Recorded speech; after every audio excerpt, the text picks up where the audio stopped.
Nature and kinds of contract.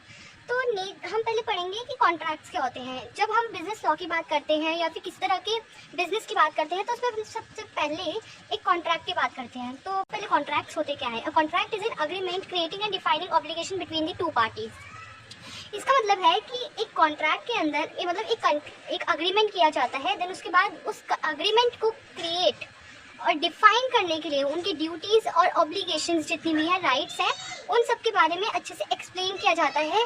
उन्हें ही हम contract कहा जाता है। जब हम दो पार्टीज़ के बीच में किसी तरह का कोई कॉन्ट्रैक्ट होता है किसी परफॉर्मेंस को करने के लिए। अब हम बात करते हैं Indian contract act. Indian contract act जो था वो 1 डे ऑफ 1872 में बनाया गया था, पास किया गया था। फॉर रिड्यूस तक क्या हुआ, इसमें काफ़ी ज़्यादा प्रॉब्लम्स आने लग गई, मतलब कि बहुत ज़्यादा बर्डन हो गया इस अकेले एक्ट में कि बिजनेस लॉ का एक अकेला ही एक्ट है और इतनी सारी क्रिएशन, मतलब इतना सारा रूल्स एंड रेगुलेशंस को इम्प्लीमेंट करना और उन्हें किसी तरह की कोई प्रॉब्लम होती है तो उन रूल्स एंड रेगुलेशंस को लाना, बहुत प्रॉब्लम्स क्रिएट हो रही थी और बहुत बर्डन हो रहा था एक सिंगल एक्ट में। तो उन्होंने क्या किया, सेल्स ऑफ गुड्स एक्ट 1930 में लेके आए, जिसके अंदर सेलर के जितने भी ड्यूटीज एंड राइट्स हैं, जितने भी प्रॉब्लम्स या फिर जितनी भी चीज़ें इसेंशियल्स एलिमेंट्स हैं जितने भी, वो सब के बारे में इसमें बताया गया है। हम आगे वाले चैप्टर्स में, आने वाले चैप्टर्स में हम पढ़ेंगे। For reduce the burden of partnership rules. अब क्या हुआ, कंपनीज जो थी वो पार्टनरशिप करने लगी, दैट्स वाई उन्होंने क्या किया, for reduce the burden of partnership rules, वो पार्टनरशिप एक्ट लेके आए 1932 में, जो हमारे क्लास 12th में है हमारा पार्टनरशिप एक्ट से रिलेटेड जो भी बुक है हमारी। तो बात करते हैं अग्रीमेंट की। Agreement means every promise and every set of promises forming consideration for each other. Consideration means something in return. जब दो पार्टीज के बीच में किसी तरह का कॉन्ट्रैक्ट होता है तो जैसे एक पार्टी ने परफॉर्मेंस कंप्लीट कर दी अपनी, देन दूसरी पार्टी को कुछ पेमेंट करनी पड़ेगी, उसे ही कंसिडरेशन कहते हैं। तो अग्रीमेंट ये एक फॉर्मूला है जिससे हम एग्जाम में लिखेंगे तो काफी ज्यादा अच्छा इंपैक्ट पड़ेगा, हमारा प्रेजेंटेशन काफी अच्छा होगा। तो agreement is equals to offer plus acceptance, और ये कॉन्ट्रैक्ट का भी फॉर्मूला है। अग्रीमेंट मतलब offer plus acceptance means agreement के अंदर सिर्फ ऑफर और एक्सेप्टेंस आती है, मैं आगे आपको बताऊंगी कि इसका मतलब होता क्या है। और कॉन्ट्रैक्ट में इन्फोर्सिबिलिटी मींस जब लॉ के तहत जब उस दोनों पार्टी की जो परफॉर्मेंस, जितनी भी ऑब्लिगेशंस, जितनी भी राइट्स, जितनी भी ड्यूटीज हैं, वो जब एक लीगली हो जाता है तब हम उसे कॉन्ट्रैक्ट कहते हैं। मींस ये जो है ये एक ब्रॉड टर्म है और ये बहुत छोटा एक स्मॉल सा पार्ट है एक कॉन्ट्रैक्ट का, ठीक है। लेट्स से इसमें कहा गया, मैंने दो एग्जांपल्स लिए हैं इसमें कि एक पार्टी है और एक बी पार्टी है। वो उसने ए पार्टी ने इसको ऑफर किया कि आप मेरे लिए ये सब मतलब एक परफॉर्मेंस के लिए कहा कि आप मेरे को ये सेल कर दीजिए, सेल करवा लीजिए और देन उसके बाद मैं आपको पेमेंट कर दूंगा। देन उसके बाद उसने क्या बोला कि बी ने बोला, बी एक्सेप्ट कर दिया, बट इनके बीच में कोई legal obligation means legal relationship नहीं है, तो इसे हम कॉन्ट्रैक्ट नहीं कहेंगे। और एक टर्म आती है, ये काफी प्रोफेशनल कोर्सेज में पूछा जाता है एमसीक्यूज में, कि कंसेसिस एड आइटम का मतलब क्या होता है। इसका मतलब ये होता है कि जब हम कॉन्ट्रैक्ट कर रहे होते हैं तो दोनों ही पार्टी उस कॉन्ट्रैक्ट की जो भी परफॉर्मेंस और जितनी भी टर्म्स एंड कंडीशंस हैं उन्हें same sense at the same time, उसी टाइम पर सेम सेंस में ले। ये नहीं कि कोई दूसरी पार्टी कुछ और समझ रही हो, किसी और तरीके की परफॉर्मेंस करनी है और दूसरी पार्टी ये, तो इससे क्या होगा, काफी ज्यादा कॉन्फ्लिक्ट्स होने के चांसेस हैं। तो इसलिए same sense at the same time. अब 6th पॉइंट है essential elements of valid contract means जो वैलिड है, मींस जो वैल्यूएबल है हमारे बिजनेस लॉ के तहत, तो उसमें किस तरह के एलिमेंट्स होने बहुत जरूरी। अगर ये 10 एलिमेंट्स होंगे ना उनके बीच में तो एक वैलिड कॉन्ट्रैक्ट, हम it is called a valid contract. तो पहला है ऑफर एंड एक्सेप्टेंस। बहुत जर्नल बात है कि हाँ भाई ऑफर होगा, देन उसके बाद एक्सेप्टेंस होगी, देन उसके बाद ही तो हम एक अग्रीमेंट, एक कॉन्ट्रैक्ट कर सकते हैं। देन सेकंड पॉइंट है intention to create legal relation means उन दोनों के अंदर एक इंटेंशन होनी चाहिए। देन उसके बाद lawful consideration. Lawful consideration means कि समथिंग इन रिटर्न, जो एक लॉफुल कंसिडरेशन होना चाहिए। लॉफुल मींस इन्होंने कंसिडरेशन लिखा है लेकिन उसके बाद लॉफुल की लिखा है। लॉफुल का मतलब कि जो भी लीगली होना चाहिए, मींस कुछ भी ऐसा कंसिडरेशन नहीं होना चाहिए जो इम्पॉसिबल हो या अनसर्टेन हो, आगे हम पढ़ेंगे इसके बारे में भी। देन उसके बाद हमारा आता है कैपेसिटी ऑफ पार्टीज मींस वो एक्टिव होना चाहिए मेंटली और उसमें कोई प्रॉब्लम नहीं होनी चाहिए, ऐसा नहीं कि मतलब वो ठीक नहीं है पार्टी, साउंड माइंड होना चाहिए उनका, ठीक है। देन 5th है free consent, free consent means सहमति होनी चाहिए, हम किसी को जोर जबरदस्ती से नहीं कह सकते, प्रेशराइज नहीं कर सकते कि आप हमारे साथ कॉन्ट्रैक्ट करिए। देन उसके बाद lawful object, lawful object means कुछ तरह के ऐसे ऑब्जेक्ट हैं जो हम आगे पढ़ेंगे उनके बारे में होगा उसमें।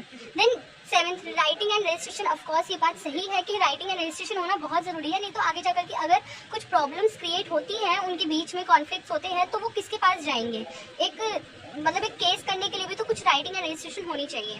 देन उसके बाद सर्टेनिटी, सर्टेनिटी मीन्स जो भी परफॉर्मेंस करने वाले हैं वो सर्टेन होनी चाहिए, फिक्स्ड होनी चाहिए, ऐसा नहीं कि अनसर्टेन हो। 9th possibility of performance, certainty और पॉसिबिलिटी में यही डिफरेंस है, ये फिक्स्ड होना चाहिए और ये पॉसिबल होना चाहिए, मतलब नॉट पॉसिबल नहीं होना चाहिए कि हाँ भाई ये काम हो ही नहीं सकता, इसके बारे में हम आगे पढ़ेंगे।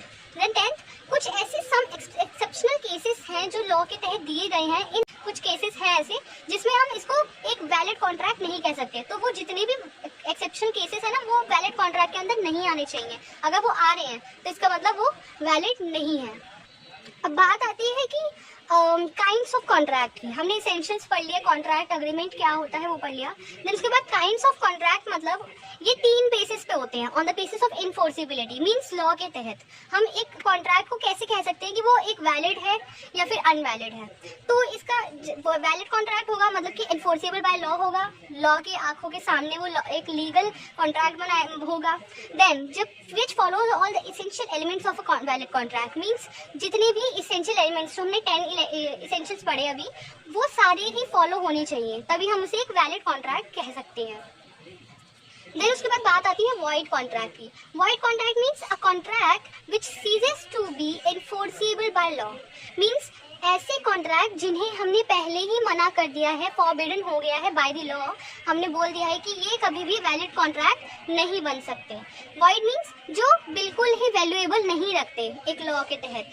तो जैसे a valid contract can become void in following condition, means 2 condition दे रखी है, ये तो बिल्कुल ही नहीं हो सकता। जैसे सुपरवीनिंग इम्पॉसिबिलिटी मीन्स जो काम इम्पॉसिबल है, जो कर ही नहीं सकता इंसान, जैसे एग्जाम्पल है, जैसे एक आदमी है, वो उसकी डेथ हो गई है, उसकी डेड बॉडी पड़ी है, तो एक इंसान आकर के कहता है कि मैं तुम्हारे साथ कॉन्ट्रैक्ट करता हूँ दूसरे इंसान से, कि मैं आपके साथ कॉन्ट्रैक्ट करता हूँ और बोलता हूँ कि ये इंसान अभी एकदम से अलाइव हो जाएगा, देन 100 किलोमीटर्स की रेस दौड़ लेगा। वो पॉसिबल नहीं है, वो इम्पॉसिबल है, वो because he is died already, तो कैसे बोल सकते हैं हम।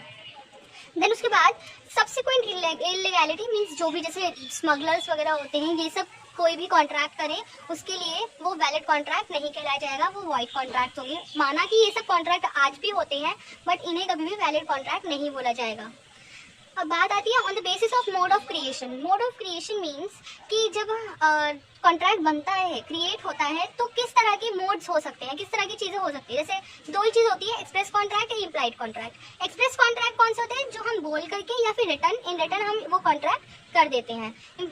इम्प्लाइड मीन्स ऐसी सिचुएशन क्रिएट हो जाती है जिसमें हमें वो कॉन्ट्रैक्ट करना बहुत ज़रूरी हो जाता है। जैसे लेट्स से एक एग्जांपल में बहुत going into DTC bus and coolie. जैसे कुली मीन्स कि जैसे आप ट्रेन से उतरे, आपके पास बहुत सारा लगेज है, देन उसके बाद कुली आता है, आपका सामान उठाता है और आपके जितना भी जो भी आपका डेस्टिनेशन है वहाँ आपको पहुँचा देता है।